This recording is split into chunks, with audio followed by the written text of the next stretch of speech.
Hi everybody, it's Dr. Bascom here. I just got checked into my hotel in Durham, North Carolina, and I start bright and early with my second week intensive at Duke Integrative Medicine for the Health and Wellbeing Coach Training Program.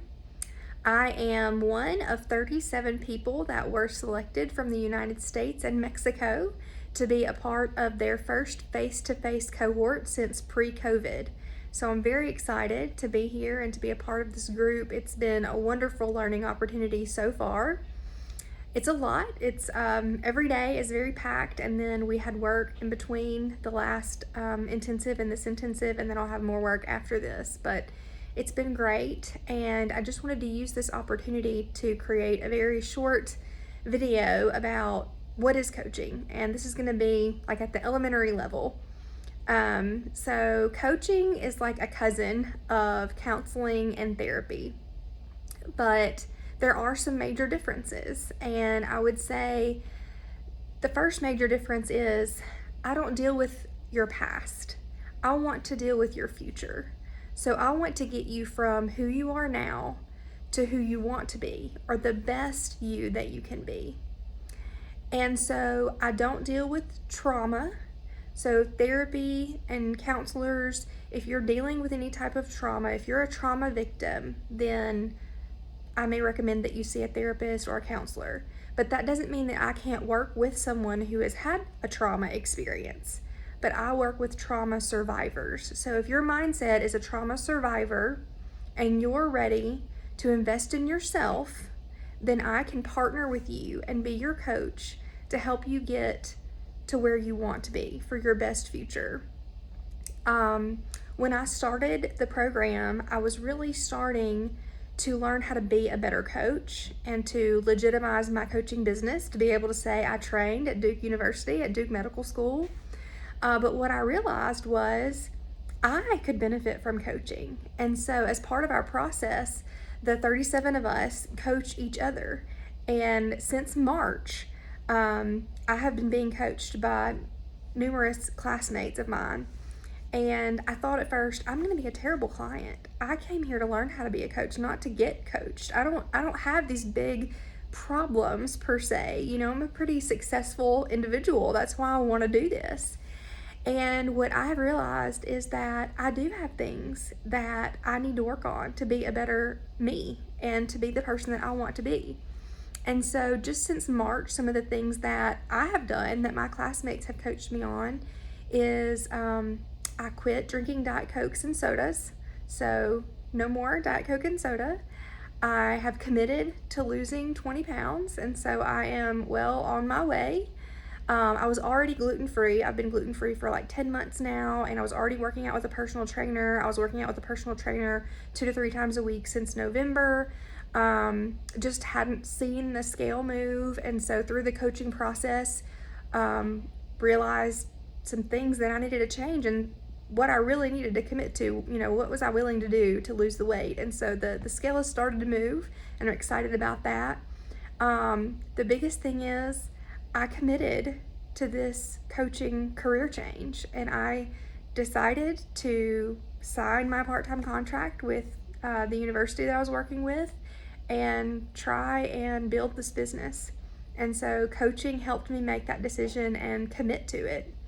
And then something small that other people might think is silly is I realized that I'm a people pleaser, and one of my core values is serving others. And so one way that I serve others is by keeping my house clean. But I focus on the general living areas, you know, the kitchen, the living room, the dining room, the general living areas, and my space, what I consider my space, my bedroom and my bathroom, take a back seat. And so I don't know if any of you all have a chair or maybe a treadmill or something in your bedroom that inevitably clothes end up piling up on. We have that, a chair in our bedroom. And then my bathroom counter, inevitably we have a double sink in our master bathroom, and inevitably my stuff encroaches over onto my husband's side of the counter.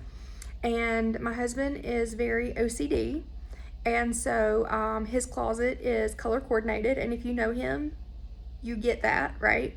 Husband's very colorful, but he ends up cleaning off my bathroom counter and putting up my clothes that are on the chair because that's something that bothers him.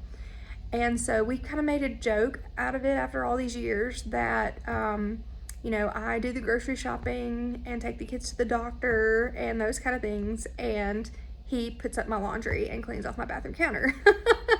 But I realized through coaching that it's not just my space, it's his space too. And so it will show him that I value him and respect him just as much as I value and respect everyone else if I keep my bathroom counter clean, just like I keep the kitchen and the living room and the dining room clean. And so since I had that coaching session in March, I have kept my bathroom counter clean. And so I know that sounds like a silly, simple thing, but it has made me feel like I have accomplished something, and it has brought my husband great joy.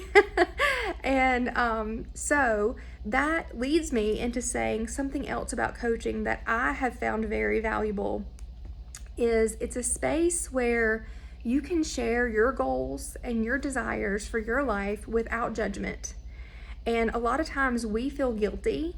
I felt guilty saying I wanted a career change because I had a great job.